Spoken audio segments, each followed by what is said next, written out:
Hello guys, welcome back on We Learner. आज हम बात करेंगे 12th एपिसोड की, जिसमें कि हम रॉबर्ट कियोसाकी की कोटेशंस को टच कर रहे थे।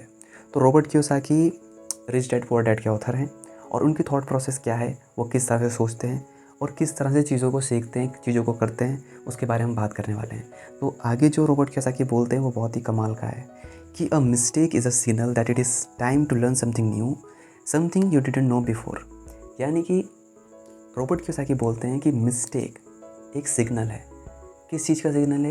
कि ये टाइम है कुछ नया सीखने का, कुछ ऐसा सीखने का जो हम पहले नहीं जानते थे।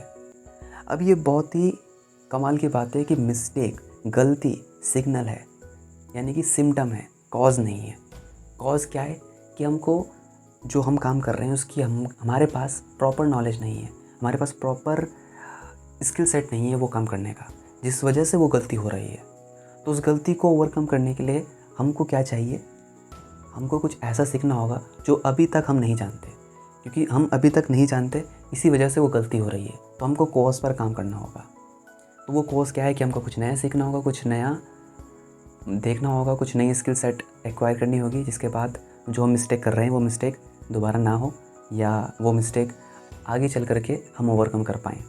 तो रॉबर्ट कियोसाकी के पॉइंट ऑफ व्यू से तो ये बहुत ही सिंपल है, क्योंकि वो एक बिज़नेस ओनर हैं और एक इन्वेस्टर हैं और एक ऑथर हैं। क्योंकि बिजनेसमैन है तो यानी कि वो एक एंटरप्रेन्योर है, और एक एंटरप्रेन्योर के लिए सबसे इम्पोर्टेंट क्या है कि वो मिस्टेक करे। मिस्टेक का मतलब क्या है कि वो नई चीज़ों को ट्राई करता रहे। और मिस्टेक क्या है कि वो सिग्नल है कि उस मिस्टेक से वो सीख पाए कि ये जो मैंने गलती करी इससे मैं क्या सीख सकता हूँ। तो यही एक एंटरप्रेन्योर के लिए इम्पॉर्टेंट फैक्टर है, जो कि इम्पोर्टेंट रोल वो प्ले करता है एक एंटरप्रेन्योर के लिए। लेकिन मिस्टेक से सीखना तो वहाँ पर बहुत ही ईजी है कि कोई एक बिज़नेस है, उसमें कोई प्रोडक्ट नहीं बिक रहा है, प्रोडक्ट मैन्युफैक्चर कर रहा है लेकिन बिक नहीं रहा है, तो यानी कि उसकी पोजीशनिंग ऐसे करें मार्केट में, तो वो तो एक अलग रोल हो गया। उसको वहाँ पर अगर मिस्टेक हो रही है तो उसको ओवरकम किया जा सकता है, क्योंकि हो सकता है कि मार्केट की एनालिसिस ना करे हो, मार्केट रिसर्च ना करी हो, प्राइस सेट ना करा हो, ओवर प्राइस तो नहीं कर दिया या अंडर प्राइस तो नहीं कर दिया। तो वहाँ पर ये चीज़ें रोल करती हैं, मैटर करती हैं, या इंडिकेट करती हैं कि जो भी हमने एक्शन लिया है, जो भी हमने स्ट्रेटजी एग्जीक्यूट करी है, वो सही जा भी रही है या नहीं जा रही है। लेकिन बात करते हैं हमारी डे टू डे लाइफ की, कि हम जो मिस्टेक करते हैं वो भी एक सिग्नल है। कि फॉर एग्ज़ाम्पल एक मिस्टेक हो सकती है कि हमने कोई काम करा और उस काम को करके जो रिज़ल्ट हम प्रोड्यूस करना चाह रहे थे, जो रिज़ल्ट हम चाह रहे थे, वो नहीं आ पा रहा है। तो यहाँ पर क्या अप्रोच काम करेगी? अब हम बोलेंगे यार हमें तो पता है, हम तो जानते हैं, लेकिन फिर भी हमसे गलती हो जाती है। ये बहुत ही बेसिक, बहुत ही नॉर्मल क्वेश्चन है जो हम सबके माइंड में चलता रहता है कि यार पता तो है कि सुबह उठना चाहिए, पता तो है कि टाइम वेस्ट नहीं करना चाहिए, लेकिन फिर भी हम करते हैं। तो ये चक्कर क्या है? तो कियोसाकी के हिसाब से यही कोटेशन वहाँ पर भी फिट होता है कि हमको एक्चुअल में अभी पता नहीं है कि टाइम वेस्ट करना हमारे लिए ख़राब है, अनहेल्दी फूड खाना हमारे लिए ख़राब है, गॉसिप्स करना हमारे लिए ख़राब है, और अपने करियर पे ना ध्यान दे करके फालतू फंड के काम करना हमारे लिए ख़राब है। लेकिन आप बोलोगे नहीं, हमें तो पता है कि ये सब ख़राब है या हमारे लिए बुरा है, लेकिन फिर भी हम करते चले जाते हैं। तो वो इसलिए हम करते चले जाते हैं क्योंकि हमको एक्चुअल में पता ही नहीं है कि हमारे लिए क्या इंपॉर्टेंट है। क्योंकि हमारी जो बेसिकली इंटेलिजेंस है वो बहुत ही वीक है, बहुत ही कमज़ोर है हमारे माइंड से, हमारे मन से। क्यों है वो बहुत ही कमज़ोर? हमारी इंटेलिजेंट इतनी पावरफुल नहीं है। प्रॉब्लम ये है कि हमारी इंटेलिजेंस है वो बहुत ही वीक है, और हमारा जो माइंड है, हमारा जो मन है, वो बहुत ही ज़्यादा पावरफुल है। तो कोई भी काम हमको पता तो है कि सही है, हमको पता तो है कि अनहेल्दी फूड नहीं खाना चाहिए, एक्सरसाइज करनी चाहिए, बुक्स रीड करनी चाहिए, या अपने करियर की तरफ ध्यान देना चाहिए, अपने गोल की तरफ फोकस करना चाहिए, लेकिन हम करते नहीं हैं। हम डिस्ट्रैक्ट हो जाते हैं। हम अपने गोल की तरफ फोकस करना तो चाहते हैं लेकिन फोकस कर नहीं पाते हैं, डिस्ट्रैक्ट हो जाते हैं। सोशल मीडिया हमको डिस्ट्रैक्ट कर देता है। तो ये जो हम गलती करते हैं ये क्या है? एक मिस्टेक है। यानी कि फॉर एग्ज़ाम्पल आपका गोल है कि मुझे रोज़ एक्सरसाइज करनी है, मुझे रोज़ अपनी बॉडी पर काम करना है, लेकिन हो क्या रहा है कि हम उस पर स्टिक नहीं हो पा रहे हैं, हम उस पर कंसिस्टेंटली वर्क नहीं कर पा रहे हैं। यानी कि ये जो एक काम है, एक जो हमारा गोल है कि हमको डेली एक्सरसाइज करनी है, हम इस पे काम नहीं कर पा रहे हैं। तो उसका कॉज क्या है कि हम बोलेंगे हमारा मन तो करता है, हम चाहते तो हैं, हमको पता तो है कि अच्छा है हमारी बॉडी के लिए या हमारी हेल्थ के लिए या हमारी लाइफ के लिए, लेकिन फिर भी हम वही काम करते हैं। कि एक्सरसाइज ना करना, जंक फूड खाते चले जाना और ऐसी बहुत सी सारी चीज़ें जो हम करते चले जाते हैं। तो इसका मेन जो कॉज़ है वो है हमारी इंटेलिजेंस, कि हमारी जो इंटेलिजेंस है वो इतनी डेवलप नहीं हो पाई है। हमारा जो माइंड है, हमारा जो मन है वो बहुत ही ज़्यादा पावरफुल है हमारे इंटेलेक्ट से, हमारी इंटेलिजेंस से ज़्यादा पावरफुल है हमारा माइंड। अब पॉइंट उठता है कि हमारा माइंड, हमारा मन हमारी बुद्धि से ज़्यादा पावरफुल क्यों है आज की डेट में, जबकि इंटेलिजेंस और जो बुद्धि है वो बहुत ज़्यादा पावरफुल हो सकती है हमारे मन से। लेकिन अभी क्या हो रहा है कि हम अपनी बुद्धि को यूज़ ही नहीं करते। तो ये रीज़न है जिस वजह से हमारा जो माइंड है, हमारा जो मन है वो हम पर हावी हो गया है। मन जो है वो इतना ज़्यादा हावी क्यों हो गया है, क्योंकि हम जो इन्फॉर्मेशन, हम जो नॉलेज, हम जो भी एक्टिविटी कर रहे हैं उसमें सारा का सारा जो इन्फॉर्मेशन मिल रहा है हमारे माइंड को या हमारे ब्रेन को, जो भी हम कंज्यूम कर रहे हैं अपने सेंसेस के थ्रू, वो ऐसी इन्फॉर्मेशन है जिससे कि हमारा मन और ज़्यादा पावरफुल होता चला जा रहा है। और जो हमारी इंटेलिजेंस है, जो हमारा इंटेलेक्ट है, वो तो कहीं है ही नहीं। ऐसा लगता है कि वो कहीं नज़र ही नहीं आ रहा है। तो अपने इंटेलेक्ट को, अपनी इंटेलिजेंस को पावरफुल करने के लिए, उसको बेटर करने के लिए, उसको ग्रो करने के लिए हमको क्या चाहिए? हमको चाहिए कि हम ऐसी इन्फॉर्मेशन को, ऐसी नॉलेज को, ऐसे एक्सपीरियंसेस को जो पास्ट में लोग हुए हैं, जो इंटेलिजेंट पर्सन थे, जो हाईली इंटेलेक्चुअल जिनका माइंडसेट था, जो ऐसे पर्सन हुए हैं, उनको सुने, उनकी बुक्स रीड करें, ऐसी इन्फॉर्मेशन अपने अंदर डालें। और आजकल तो यूट्यूब में पॉडकास्ट बहुत ही अच्छा सोर्स है अपनी इंटेलेक्ट को, अपनी इंटेलिजेंस को बढ़ाने का, बजाय इसके कि हम अपने मन के अकॉर्डिंग कुछ भी काम करते चले जाएं। और एक बड़ी कमाल की चीज़ है, मैंने नोटिस करी है कि अमेज़ॉन या फ्लिपकार्ट में या कोई भी ऑनलाइन वेबसाइट में जो कि हम कोई भी प्रोडक्ट बाय करते हैं वहाँ पर, चाहे वो इन दो में से, इसके अलावा भी कोई और भी हो सकती है, तो वहाँ पर बाय नाउ एंड पे लेटर का ऑप्शंस बहुत ही पॉपुलर हो गया है आज की डेट में। या क्रेडिट कार्ड यूज़ करने का जो अब ट्रेंड चलने वाला है इंडिया में। अभी यूएस में तो चलता आ रहा था, लेकिन वो यूएस से हट करके अब इंडिया में शिफ्ट होने वाला है। तो वो क्यों कर रहे हैं ये जो अमेज़ॉन है, ये जो फ्लिपकार्ट है, ये जो ई कॉमर्स वेबसाइट कंपनियाँ हैं, वो क्यों ऐसा इंट्रोड्यूस कर रही हैं कि बाय नाउ पे लेटर, यानी कि अभी ख़रीद लो, पेमेंट बाद में कर देना, ईजी मंथली इंस्टॉलमेंट में कर देना, यानी कि ईएमआई पे कर देना, लेकिन आप प्रोडक्ट खरीद लो। क्योंकि जो कंपनियाँ हैं वो क्या चाहती हैं कि आप उनका प्रोडक्ट बाय करो, जिनसे कि उनको मार्जिन मिले, उनकी कंपनी की वैल्यूएशन और बढ़ जाए और उनकी कंपनी की जो ग्रोथ है वो बढ़ती चली जाए। लेकिन अब ये जो बाय नाउ और पे लेटर का ये जो ऑप्शन है, ये किसके लिए है? ये एक इंटेलिजेंट पर्सन के लिए हो सकता है, या एक जो मन के थ्रू चलने वाला पर्सन है उसके लिए हो सकता है। क्योंकि जो इंटेलिजेंट पर्सन है वो कभी कर ही नहीं सकता ये काम कि वो बाय नाउ करे और पे लेटर करे, यानी कि बाय अभी कर ले और बोले कि जी पे मैं बाद में कर दूंगा। तो जो इंटेलिजेंट पर्सन होगा वो ऐसी हरकतें कभी करेगा ही नहीं।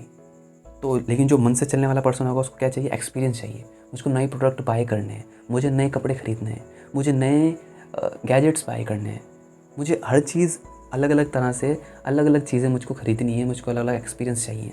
मुझे नई वॉच ख़रीदनी है, मुझे नई गॉगल्स ख़रीदने हैं, मुझे कुछ ख़रीदना है, मुझे वो ख़रीदना है। तो वो इन सब चीज़ों को ख़रीदने के लिए क्या यूज़ करेगा? बाय नाउ पे लेटर को यूज़ करेगा और उसमें फंसता चला जाएगा। हो सकता है आपके बजट के बाहर हो वो प्रोडक्ट, लेकिन फिर भी आप उसको बाय कर लोगे, क्योंकि आपका जो माइंड है, आपका जो मन है वो आपके ऊपर हावी हो चुका है, आपको पूरी तरह से कंट्रोल में ला चुका है। तो इस रीज़न से हम क्या होता है कि हम अपना मन है जो वो बहुत ही स्ट्रॉन्ग करते चले जा रहे हैं। क्योंकि जैसे सॉन्ग्स हैं आज की डेट में, जैसे मूवीज़ आ रही हैं आज की डेट में, अब सॉन्ग्स भी तो ऐसे ऐसे हैं कि वो इतने ज़्यादा मन को मतलब कि परसुएट कर रहे हैं, इतने ज़्यादा, मतलब कि सब चीज़ मन के लिए हो रही है। जो फास्ट फूड है, जो मार्केटिंग है, ये जो मार्केट प्लेस है, वो किसके लिए है? मन के लिए, इंटेलिजेंस के लिए नहीं। तो 90% लोग के पास तो इंटेलिजेंस है ही नहीं, क्योंकि वो डेवलप ही नहीं हो पाई है, तो इंटेलिजेंस होगी कहाँ से? हाँ, इंटेलिजेंस को यूज़ करते हैं अपने मन के जो काम है उनको पूरा करने के लिए। फॉर एग्ज़ाम्पल, हमारा मन है कि यार मैं एक नया गैजेट बाय करूँ, मैं एक नया मोबाइल बाय करूँ या नया मोबाइल ख़रीदूँ, लेकिन आपके बजट के बाहर है, आप नहीं खरीद पा सकते। लेकिन अब मन क्या करेगा? इंटेलिजेंस को बीच में लाएगा कि दिमाग लगाओ कैसे खरीद सकते हैं उसको। तो बोलेगा जी ईएमआई पे ले लो। इंटेलिजेंस क्या करेगी? सेवा करेगी, सर्वेंट का काम करेगी मन के लिए कि ईएमआई पे बाई कर सकते हैं जी, वहाँ से ख़रीद लो। तो मन बोलेगा ठीक है जी, ईएमआई पे बाई कर लेंगे। तो ये जो प्रॉब्लम है माइंड के साथ, मन के साथ, तो ये मारेगी आने वाले टाइम पे हमको। तो ये मिस्टेक ना हो इसलिए ज़रूरी है कि हम अपने माइंड को कम करने के लिए अपनी इंटेलिजेंस को ग्रो करें, अपने इंटेलेक्ट को बढ़ाएं, जिसके लिए कि हमको क्या करना होगा, हमको बुक्स रीड करनी होगी, हमको ऐसे लोगों को सुनना होगा जो इंटेलिजेंस से जीते हों, जो इंटेलेक्ट का यूज़ करते हों। तो वही काम हम अभी कर रहे हैं कि रॉबर्ट कियोसाकी की कोटेशंस को टच कर रहे हैं, क्योंकि ये कमाल की इंटेलिजेंस और इंटेलेक्ट के साक्षात मतलब के जो भी आप कहना चाहो वो हैं। इनका रूल क्या है कि ये क्या कहते हैं रॉबर्ट कियोसाकी कि कोई भी चीज़ अगर हमको बाई करनी है तो तभी हमको ख़रीदनी चाहिए अगर हम उस चीज़ को 2 बार ख़रीद सकते हो बिना अपने इनकम पर कोई भी कॉम्प्रोमाइज़ किए। लेकिन जो ये EMIs का ट्रेंड है, ये जो EMIs पे हम प्रोडक्ट्स बाय करते हैं, तो वहाँ पर जो रोल प्ले होता है वो इंटेलिजेंस का रोल प्ले नहीं होता है। वहाँ पर जो रोल प्ले होता है वो होता है हमारे माइंड का, हमारे मन का। तो रॉबर्ट कियोसाकी को अगर कोई कहेगा कि यार EMI पे आप प्रोडक्ट बाय कर लो या ये चीज़ बाय कर लो, तो 100% चांसेस हैं कि वो ये करेंगी नहीं। लेकिन अब तो वो इतने रिच हैं कि वो कोई भी ऐसा तो मुझे नहीं लगता कि कोई ऐसा कोई प्रोडक्ट होगा जो वो बाय ना कर सकते हो। तो बेसिकली अपनी इंटेलिजेंस को बढ़ाना है और उसको बढ़ाने के लिए ही हम ये काम कर रहे हैं। इतना टफ़ काम है, इतना दिमाग लगाने वाला काम है। और मज़े की बात एक और ये भी बता देता हूँ आपको कि हमारा जो मन है, हमारा जो माइंड है, वो सोच नहीं सकता। उसको सिर्फ एक्सपीरियंस चाहिए, उसको सिर्फ अभी जो वो चाहता है उसको अभी मिल जाए। वो फ्यूचर के बारे में नहीं सोचता है, वो आने वाले रिजल्ट्स के बारे में नहीं सोचता है कि आने वाले जो टाइम होगा, जो धीरे धीरे टाइम बढ़ेगा आगे जाकर, उसमें क्या रिज़ल्ट होंगे, जो मैं अभी एक्शन ले रहा हूँ उसको, उससे कोई मतलब नहीं है आपके मन को। लेकिन जो इंटेलिजेंस है वो क्या कर सकती है, हमको आगे तक का फ्यूचर दिखाती है कि अगर हम ये काम करते चले जाएंगे तो आगे तक का फ्यूचर क्या होगा। तो बेसिकली हमको अपने मन को कंट्रोल करना होगा, अपने मन को समझाना होगा कि जो हम गलत काम कर रहे हैं वो हम ना करें। अगर हमने ये गलत काम किया तो हमारा जो फ्यूचर है वो कैसा होगा, तो ये हमारी इंटेलिजेंस से होगा। लेकिन अपनी इंटेलिजेंस को डेवलप करने के लिए हमको टाइम लगेगा, हमको पेशेंस रखना होगा। हमारी इंटेलिजेंस कई बार ओवरटेक कर लेगा मन हमारी इंटेलिजेंस को, कि बोलेगा चल साइड हो, अभी ये जो काम है, अभी जो ये मज़ा लेने वाली चीज़ है, अभी जो इंस्टेंट ग्रेटिफिकेशन इस चीज़ में मिल रहा है, अभी इस पे ध्यान रखना, फालतू की चीज़ क्यों बता रहा है। तो ये हमको पेशेंस के साथ करना होगा, क्योंकि हमारी जो आदतें हैं, हमारी जो हैबिट्स हैं, हमारा जो मन है वो डेवलप हुआ है कई सालों में, तो वो एकदम से बदलने वाला नहीं है। तो अपनी इंटेलिजेंस को धीरे धीरे करके, बहुत ही छोटे छोटे स्टेप्स ले करके हमको बदलना होगा, ग्रो करना होगा। आगे बोलते हैं Kiyosaki, there are no bad business and investment opportunities but there are bad entrepreneurs and investors.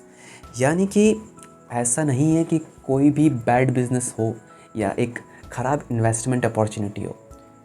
हम बोलते हैं यार ये बिज़नेस की जो अपॉर्चुनिटी थी यही ख़राब है, या ये जो इन्वेस्टमेंट की अपॉर्चुनिटी थी, ये इन्वेस्टमेंट की अपॉर्चुनिटी ख़राब थी, इस वजह से मैं सही तरह से अपना पैसा इन्वेस्ट नहीं कर पाया, या इस वजह से मैं ये जो बिज़नेस है मैं नहीं कर पाया, क्योंकि ये जो बिज़नेस की अपॉर्चुनिटी थी यही अपॉर्चुनिटी ख़राब थी। लेकिन कियोसाकी ये नहीं बोल रहे हैं, कियोसाकी ये बोल रहे हैं कि क्या आप एक एंटरप्रेन्योर हो, क्योंकि एक एंटरप्रेन्योर ख़राब होता है, एक इन्वेस्टर ख़राब होता है। बिज़नेस अपॉर्चुनिटी या इन्वेस्टमेंट अपॉर्चुनिटी ख़राब सही नहीं होती, क्योंकि एक एंटरप्रेन्योर को पता होता है कि कौन सी बिज़नेस में मुझको जाना है, कौन सी बिज़नेस में मुझको नहीं जाना है।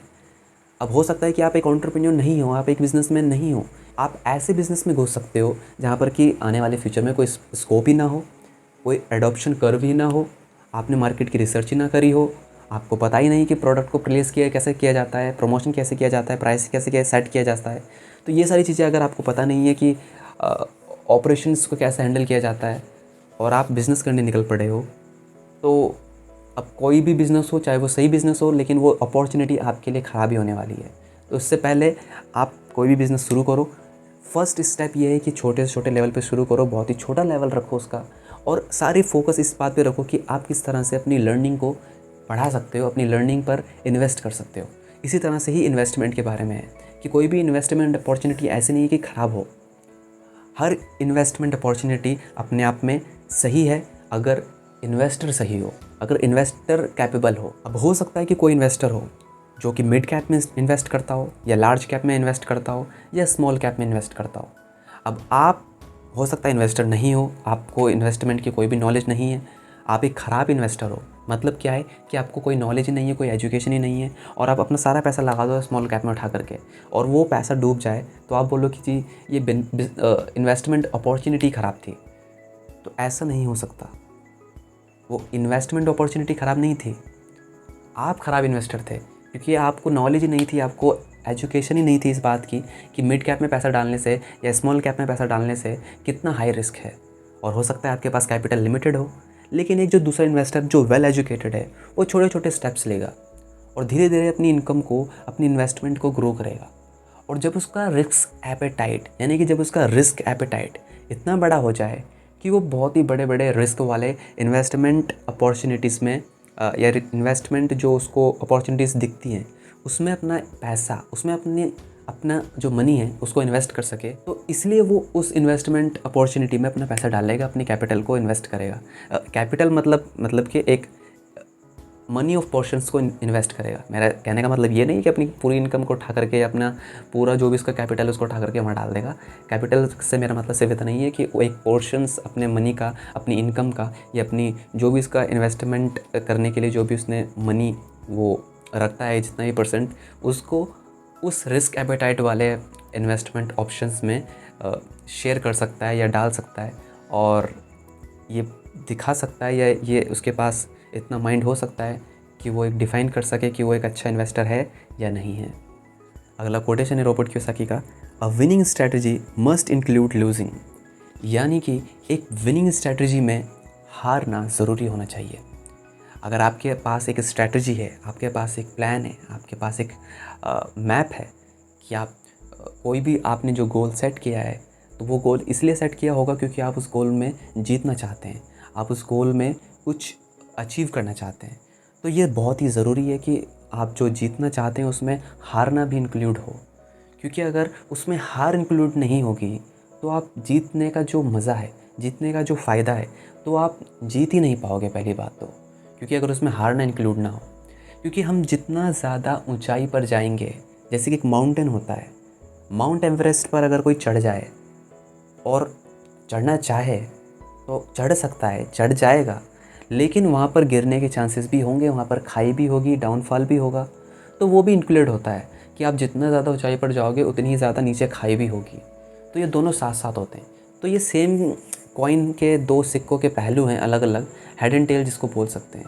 जैसे कि लाइट है तो अंधेरा भी होगा, डार्कनेस भी होगी। तो इसी तरह से अगर आपकी स्ट्रैटेजी है जीतने की, कुछ विन करने की, तो उसमें हारना, उसमें लूज़ करना भी इंक्लूड होना बहुत ही ज़रूरी है। और जीतना तभी बोल सकते हैं कि अगर उसमें हार इंक्लूड भी हो सकता है कि आपने सोचा कि यार मैं चलो नौकरी करता हूँ, मैं 10,000 की नौकरी कर लेता हूँ, तो उसमें हारना तो कोई हो ही नहीं सकता कि आप नौकरी करने गए, उन्होंने रिजेक्ट कर दिया, आप फेल हो गए, आपने जो आपको हार का सामना फेस करना पड़ा, तो ऐसा नहीं हो सकता।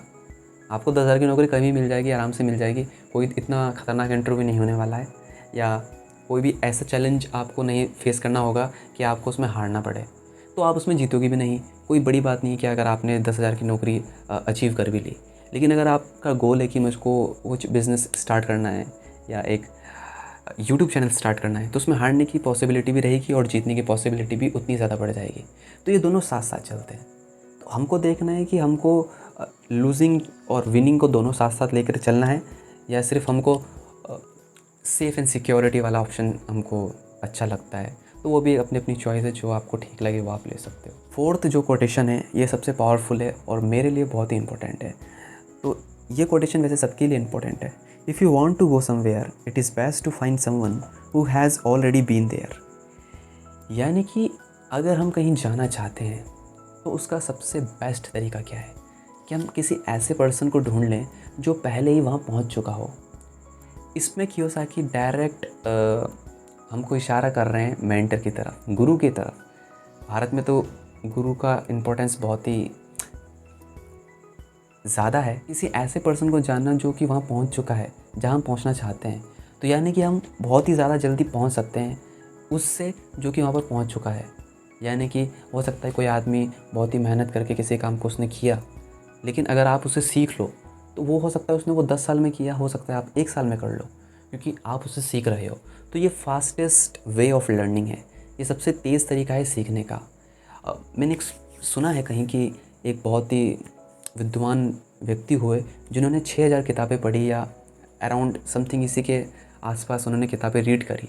तो किसी ने उनका इंटरव्यू लिया कि आपने इतनी सारी बुक्स पढ़ी हैं, अगर उन बुक्स को ग्राइंड करा जाए, मिक्सी में होता नहीं है ग्राइंड करते हैं, तो इस तरह से अगर उनको ग्राइंड किया जाए तो अगर एक लाइन में अगर आप उन सब का कंक्लूज़न देना चाहें या बोल सकते हैं कि एक वर्ड में आप बताना चाहें कि उन 6000 बुक्स का क्या आपने सीखा उनसे, तो उस व्यक्ति ने बोला कि मैंने यही सीखा कि जो भी आप सीखना चाहते हो तो उसका सबसे बेस्ट तरीका है कि आप उसे किसी और पर्सन से सीख लो जिसने वो चीज़ कर ली हो। क्योंकि सबसे बेस्ट तरीका क्या है कि अगर आप खाना बनाना चाहते हो, आप कुकिंग करना चाहते हो और आप किचन में चले जाओ और आपको सब कुछ वहाँ पर अवेलेबल हो, इंग्रेडिएंट्स अवेलेबल हों, फ्रूट्स जो भी मतलब वेजिटेबल्स अवेलेबल हों, तो आप खाना नहीं बना सकते क्योंकि आपको खाना बनाना आता नहीं। तो आप बोलो कि मैं तो खुद ही बनाऊँगा, तो आप लग जाओ।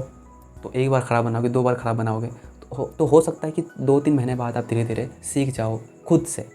लेकिन दूसरी तरफ अगर आपने फास्टेस्ट वे ऑफ लर्निंग का रास्ता चुना तो हो सकता है कि आप 1 से 2 हफ्ते के बीच में या 2 से 3 हफ्ते के बीच में ही आप किसी कुकिंग क्लास में जा सकते हो, वहाँ पर सीख सकते हो और उससे बहुत अच्छा खाना बना सकते हो कि जो आप खुद से ट्राई कर करके सीखते। तो ये फास्टेस्ट वे ऑफ लर्निंग है। और बड़े कमाल की बात है, अभी हमारे जो गार्डन है यानी कि मेरे घर का जो गार्डन है वहाँ पर एक आम का पेड़ है यानी कि एक मैंगो ट्री है। उस मैंगो ट्री की खासियत ये है कि वो एक क्राफ्टेड ट्री है, यानी कि क्राफ्टेड मतलब क्राफ्टिंग ट्री के बारे में आपने सुना होगा कि जिसमें कि एक मैच्योर ट्री के ब्रांच को काट करके एक इमेच्योर प्लांट के ट्री के जड़ों के साथ यानी कि उसकी कलम के साथ उसको बाइंड कर दिया जाता है, उसको जोड़ दिया जाता है और वो छोटा सा प्लांट होता है, उसको लगा करके जैसे ही वो ग्रो होता है तो वो ना तो इतना बड़ा होता है लेकिन बहुत ही कम टाइम में उसमें फ्रूट आने स्टार्ट हो जाते हैं इन कंपैरिजन टू उसके कि अगर हम किसी नॉर्मल ट्री को, मैंगो की ट्री को लगाएं तो वो काफ़ी टाइम बाद उसमें फ्रूट्स आएंगे। लेकिन अगर हम क्राफ्टिंग ट्री को लगाएं तो उसमें बहुत जल्दी फ्रूट्स आ सकते हैं और बहुत ही अच्छे फ्रूट आएंगे, उसी लेवल के फ्रूट आएंगे जो कि एक नॉर्मल पेड़ में आते थे या एक नॉर्मल ट्री में आते थे। तो ये भी एक बोल सकते हैं कि फास्टेस्ट वे ऑफ ग्रोइंग का रास्ता है। और इसी के साथ लास्ट में बट नॉट द लीस्ट में आपके साथ एक स्टोरी शेयर करूँगा और वो स्टोरी ये है कि एक गाँव में क्या होता है कि आग लग जाती है और उस गांव में 2 व्यक्ति फंसे होते हैं और 2 व्यक्ति की प्रॉब्लम ये रहती है क्योंकि सारे गांव वाले तो भाग जाते हैं, लेकिन 2 व्यक्ति की दिक्कत ये रहती है कि एक लंगड़ा रहता है जो चल नहीं सकता और दूसरा व्यक्ति कौन होता है जो अंधा होता है, उसको दिखता ही नहीं है, वो उधर ही भागे जहाँ आग लगी हुई है। तो दोनों ही के लिए प्रॉब्लम क्रिएट हो जाती है कि यार मैं तो लंगड़ा हूँ, मैं तो भाग ही नहीं सकता, दूसरा वो जो आदमी वो तो अंधा ही है, वो भाग ही रहा है तो गलत ही डायरेक्शन में भाग रहा है, जिधर आग है उसी तरफ भाग रहा है। आग से बचने के लिए लोग अपोजिट साइड भाग रहे हैं, वो बेचारा उसी तरफ भाग रहा है जिस तरफ आग लगी हुई है। तो जो लंगड़ा रहता है उसके मतलब जो लंगड़ा व्यक्ति रहता है उसके माइंड में एक आइडिया आता है। वो बोलता है भाई देख, ना तो तू बचने वाला है अगर तू ऐसे भागता रहा, ना मैं बचने वाला हूँ क्योंकि मेरा तो पैर ख़राब है, मैं ना भाग सकता हूँ ना यहाँ से निकल सकता हूँ। तो ऐसा कर, तू मुझे अपने कंधे में बिठा ले। उस अंधे व्यक्ति से वो लंगड़ा व्यक्ति बोलता है कि भाई तू मुझे अपने कंधे में बिठा ले, मैं तुझे रास्ता दिखाऊँगा और हम दोनों साथ में इस गाँव से, इस जलते हुए गाँव से बाहर निकल जाएंगे। तो वो अंधा आदमी बोलता है यार ये बात तो बिल्कुल सही है। तो वो जो लंगड़ा व्यक्ति होता है वो उसके कंधे में बैठ जाता है अंधे व्यक्ति के। तो वो जो लंगड़ा व्यक्ति होता है उसको रास्ता दिखाता रहता है और जो अंधा व्यक्ति होता है यानी कि जिसके पैर सही होते हैं वो दौड़ता हुआ उस गाँव से बाहर निकल जाता है। तो यही रोल है उसका जो कि पहुँच चुका है वहाँ जहाँ हम पहुँचना चाहते हैं। क्योंकि हमारे पास पावर तो है, हमारे पास एनर्जी तो है, हमारे पास बोल सकते हैं सब कुछ है, लेकिन हमारे पास डायरेक्शन नहीं है। तो वो डायरेक्शन हमको मिल पाए उसके लिए ये ज़रूरी है कि हम जहाँ जाना चाहते हैं वही इंसान हमको डायरेक्शन दे सकता है वहाँ पहुँचने का जहाँ हम पहुँचना चाहते हैं, क्योंकि वो ऑलरेडी वहाँ पर पहुँच चुका है। तो आई होप आज का ये वीडियो आपको पसंद आया हो। Thanks for watching this video.